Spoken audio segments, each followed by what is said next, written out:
we've noticed that all of the pansies have been disrupted around here. And if you look at one of these, you can see that it's been chewed off.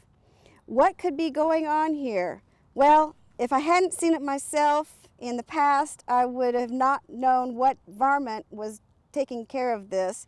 And it is actually most likely going to be a squirrel, because they like to chew and eat the pansies. So if you have this problem, you just have to make sure you replant the pansies that they disturb, or if they don't, hopefully they won't eat the whole thing.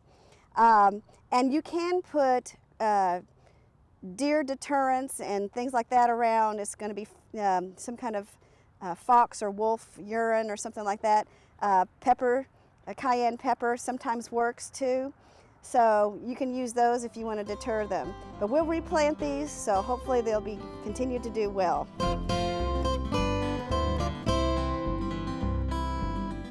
Thanks for watching. We have other quick tips. Just subscribe below.